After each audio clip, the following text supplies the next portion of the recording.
Wakil Menteri Komunikasi dan Digital, Komdigi, Republik Indonesia Angga Prabowo mendapat jabatan baru sebagai Komisaris Utama PT Telkom Indonesia, Persero, Tbk. Pengangkatan Angga diputuskan dalam Rapat Umum Pemegang Saham Tahunan, RUPT, 2025 yang digelar di Jakarta pada Selasa, 27 Mei 2025, lalu.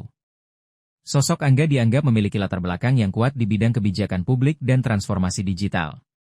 Komisaris Utama, dijabat oleh Bapak Angga Prabowo, ujar Senior Vice President Group Sustainability and Corporate Communication PT Telkom Indonesia, Ahmad Reza. Jabatan baru Angga ini menggantikan posisi Bambang Permadi Sumantri Brojonegoro yang telah mengundurkan diri sejak April 2025. Bambang mengundurkan diri setelah ditunjuk sebagai Dekan Asian Development Bank.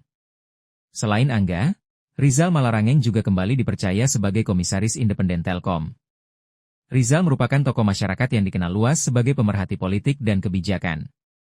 Dengan pengalaman yang panjang di berbagai bidang, keberadaan Rizal di jajaran komisaris diharapkan dapat memberikan perspektif independen dan kritis terhadap arah kebijakan perusahaan. RUPT ini juga memutuskan sejumlah perubahan penting lainnya dalam jajaran komisaris dan arah Telkom ke depan. Profil Angga. Angga Prabowo merupakan loyalis Presiden Prabowo yang juga menjabat sebagai Ketua Umum Partai Gerindra. Angga ikut jatuh dan bangun bersama Prabowo sejak bergabung dengan Gerindra pada 2008 silam.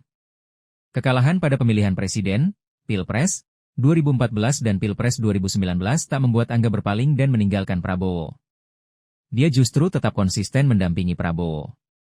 Tercatat, Angga pernah dipercaya untuk menjadi sekretaris pribadi Prabowo pada 2014 hingga 2017.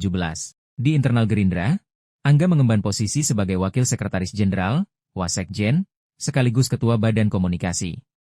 Pada Pilpres 2019, sosok Angga sempat menjadi sorotan publik. Angga disebut menjadi pemilik sebuah koran berbahasa Inggris, Independent Observer. Media ini disebut menjadi alat propaganda Prabowo kala itu. Tak berhenti sampai di situ, sosok Angga kembali menjadi sorotan ketika Prabowo mengenalkannya sebagai Komisaris PT Teknologi Militer Indonesia, TMI, pada 2021. Saat itu, PT TMI tengah menjadi perbincangan publik karena dikabarkan menggarap proyek pengadaan alat pertahanan dan keamanan Kementerian Pertahanan senilai Rp1.760 triliun hingga 2024. Jangan lupa subscribe ya!